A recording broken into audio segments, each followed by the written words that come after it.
He's at a sprained shoulder, and I do not put it past Jalen Hurts.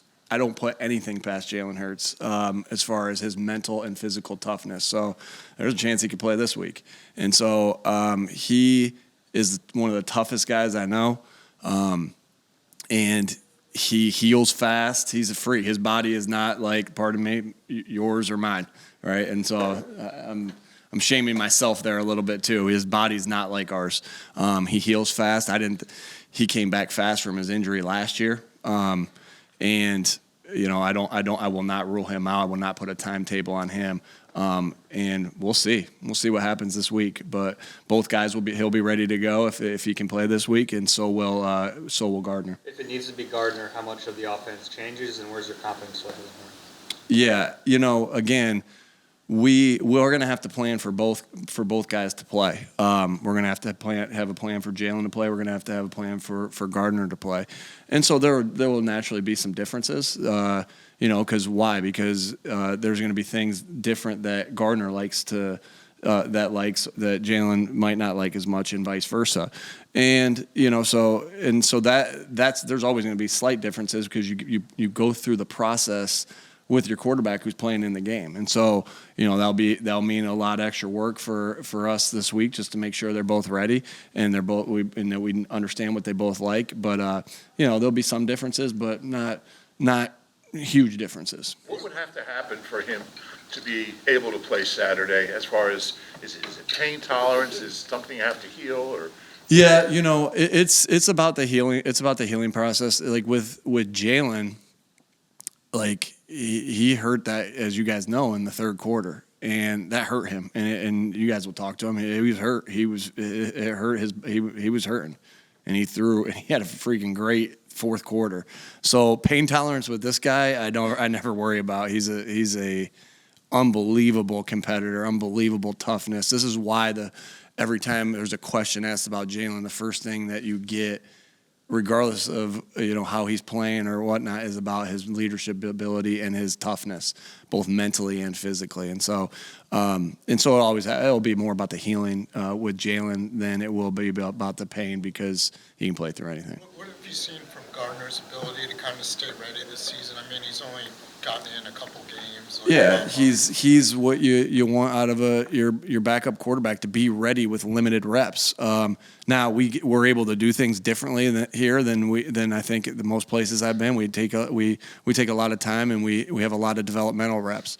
And I told you guys, like, some of the developmental periods that we stuck with from last year that we continue to have is like, hey, why are we, do we want to cut this? No, Gardner Minshew rule, right? Gardner wasn't here in the last training camp, right? 2 years ago training camp.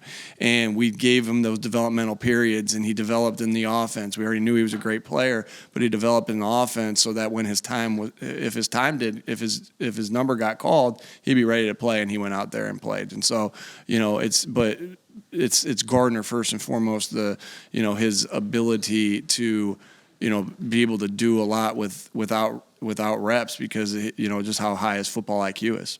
Is Jalen going to be taking part in the walkthrough this afternoon?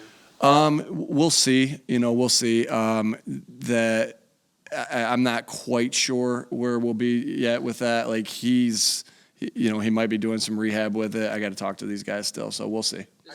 This is the second December that he's gotten injured. I recognize that it were two different types of plays, but do you have to kind of reevaluate the way that you're deploying? Yeah, I mean, the last injury was in the pocket on a sack. This injury was on a zone read.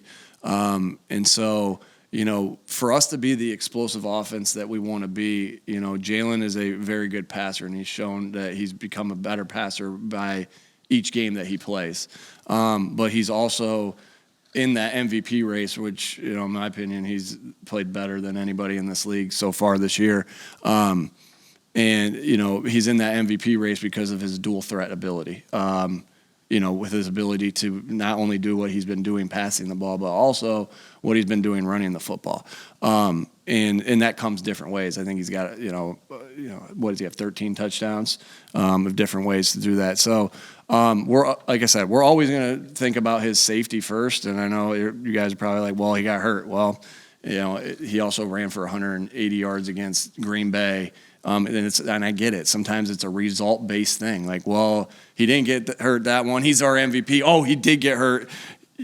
What are you guys doing, right? And so I get that. That's going to be part of the scrutiny, and I understand that. But we are who we are as an offense, explosively, scoring-wise, all those different things, because Jalen can do so many things, both running the football and passing the football. As a playoff team with big aspirations, why not be patient?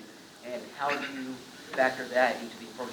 Because we don't take anything for granted. We want to make sure that we go out there and take care of our business. So we need to. We all know we need to win one more game to make sure that we have our win the division, and that's your first goal that you want to do. And so we want to go out there and win this game. And if a guy's ready to play, then he's ready to play. Like, we're never going to put the guy in a scenario where we're going to be, detrimental to him, right, or set him back. So it is all about if he's ready to play. And we think that that's a possibility. So you're saying it's black and white? I'm saying, pardon me. So you're saying it's black and white, either he's ready or he's not? Yeah. Or is there a gray area where? Yeah, I mean, you want everything to be black and white in this game, but in all, I've learned this a long time ago, and a lot, like, we want it to be black and white with his reads. We want it to be black and white with his checks, but there's elements of gray that you have to live in. So we'd love for it to be completely black and white, but we gotta, it might not be. There might be some elements of gray in there. So as a coach, the Cowboys are a team that you might see in the playoffs. With this game coming up in the playoffs, relatively soon. How do you balance that in terms of preparing for this game? You got to do what you got to do to win this game, and that's always our sole focus. And you start to think, and then there's a time for after this game, be like, all right, what did we do this game? How can we mesh this, or how can we do that to make it look like this? And so you do what you need to do to win every single game. You always are in the moment. Like, you guys will always, you'll never get that out of me where I'm saying, hey, let's think about in 3 weeks here. It's always, how do we do what we need to do to win this game? And that will be on our fore, and then we'll worry about how we mesh things together later if we do play them again. Getting back to that gray area you were talking about, as a coach, we all know Jalen's toughness. Is there a time where you've had to pull a player back because he kind of know he wants to play, but maybe? Yeah, of course. You always have to protect the player. If these guys, they all want to play through everything, and that's why we know we're a tough football team. Why are we tough? Because of the men that sit in these seats out here. They're tough guys. They're tough. They're physical. They're tough. That's why we're tough. And so you always have to do what you think's best for them. Like, hey, can this injury get any worse? Can it, all these different things. Can he play through this? Or can he not do through this? And so we have to do the things we need to do to protect, them. Because I know our guys. I know they're going to want to play through everything. And so hey, I'm not a doctor either. And so I'm not making the decision on if the shoulder is stable this week or whatever. I'm taking the information that we're getting there, and then we'll make a decision that's best for Jalen. If Gardner Minshew does play, it seemed like him and Dallas Goedert had a connection last year in the game that he played. How big would that be to have Dallas back this week? Yeah, obviously, no matter who plays quarterback for us, Dallas Goedert is a weapon to, for this football team.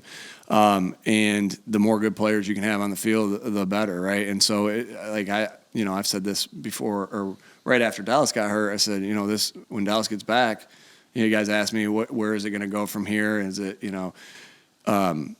who's the system running through now, or who's the plays running through? And I said AJ and Devontae will get more, and then we got to mix it up. Well, Dallas is back now. We'll run through those three guys again. Nick, even before the play where Jalen got hurt, there were quite a few where he took big hits on those read plays. In game, do you have those conversations to figure out if the risk is worth the reward? Yeah, sure. Always. If we feel like.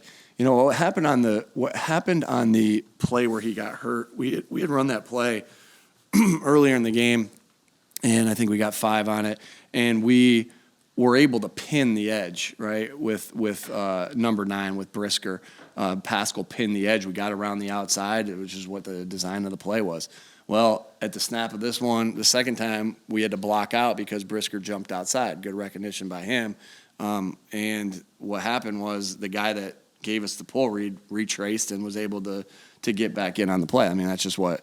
I mean, you guys watch the tape. That's what happened. And so again, you're always thinking that you're safe because you don't want to put them in harm's way in the first place. Like really, at the end of the day, we had 2 plays that were called runs for Jalen, and that he actually, you asked me about it. He checked to those 2 and then there was one other one. He checked to 2, and then there was one called run, and the rest were zone reads. And what the benefit of zone read is, we have this great offensive line, but I was always taught you win games on the front side and you win big ones on the backside, right? The backside wins, it was really easy as this. Front side wins games, backside wins championships. So we got to be great. And the whole point of it was like, you have to be great on the backside. And well, sometimes on the backside, what happens is your angles aren't good, right? You might have good angles to this side, but the backside has to reach and get through. So what's a way to counter that? Well, you counter that with zone replays, right? And so now you're reading the backside and with better angles as opposed to trying to cut off the backside. That is a huge part of our success in the run game, and a huge part. It's just, and sometimes we're not even running zone reads. Sometimes it's just the threat of Jalen to potentially pull. So, I'm not, that's a strength of our offense that we got to continue to have if we want to be successful. And like I said, I mean, we're always going to be thinking about how to protect Jalen. That one, he got hurt on that one. So ultimately, that still comes back to me. But we're trying like crazy to every single time we run one of those plays to protect them. And what happened on that play was it got spit back inside. A year ago, Jalen stood up there and said he was going to play against the Jets, and you guys listed him as a limited participant. How much does he have to practice to be able to play? And what happened last year in that went from him saying he's going to play to him not playing? Every game's a little, like every player's a little different on, I wouldn't say, hey, this is the rule. Like if you don't practice, you don't play. Like I think that's a living in an extreme world. And like, wise man avoids all extremes, right? You don't just say, hey, this is it when it comes to that. And there's some things you do that with, but not this. And so, I don't have a clear cut. There's some gray here. Right? I don't have a clear cut answer for you, like to say he's got to do this. He's just got to show that he's healthy. And then if he shows us he's healthy enough to play on Saturday, then he shows us he's healthy enough to play, or Friday, then he shows us that. What changed a year ago at the Jets was your second part, that we had listed him out. It was simply that we didn't feel like he was ready, and we wanted to protect him, and we knew we were very capable and in great hands with Gardner Minshew. Couple more, folks. Attention is going to the availability, but the throwing shoulder is important for a QB. When he's back, what sense do you have of how his performance could be affected by this? Yeah, not there yet. Not there yet. Like I said, we will play him when he's ready to play. If that's this week, that's this week. If it's next week, it's next week. And when Jalen's ready to play, he's ready to play, right? All aspects of it. But we'll cross that bridge when we get to it. I noticed Miles didn't touch the ball until midway through the second quarter.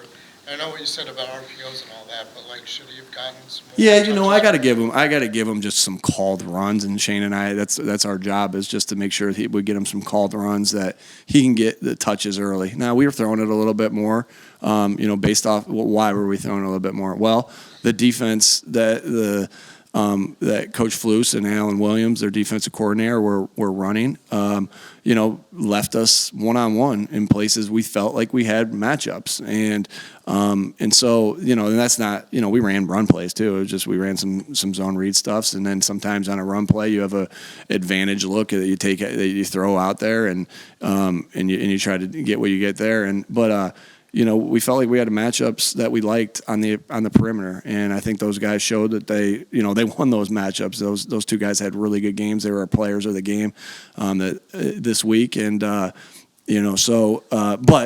with all that being said, I got to get myself and Shane have to give Miles some called runs, because Miles is a great player, and we got to get him some touches early. we didn't. The time of possession was a little off too. Like I think the time of possession was. I don't know. You guys would know better. Maybe 22-8 in the first half. So we didn't have a ton of plays either. That ideally until we had a 2-minute drive late in the half. But all that being said, there's a lot of factors that go into that. But with all that being said, we got to get him some touches early, and that's my job to do that. And so I take full responsibility for that. How's he been running? It seems like he's been a more physical, decisive runner Miles? this year than his first 3 years. Miles? Yeah, I think he just keeps getting better. I think he's running the crap out of the ball. I think he's doing a really nice job of being decisive. I think he's doing a really nice job of being physical. I think he's doing a really nice job. I say this after his only fumble, but he's got a lot of touches. He's done a nice job of, protecting the football and then protecting the quarterback. I just think his whole game as continues to evolve. And so I'm really pleased with how Miles Sanders is playing. And to your point, Martin, yeah, we got, because I'm pleased with him. He should get the ball more. And so make no mistake about that. All right.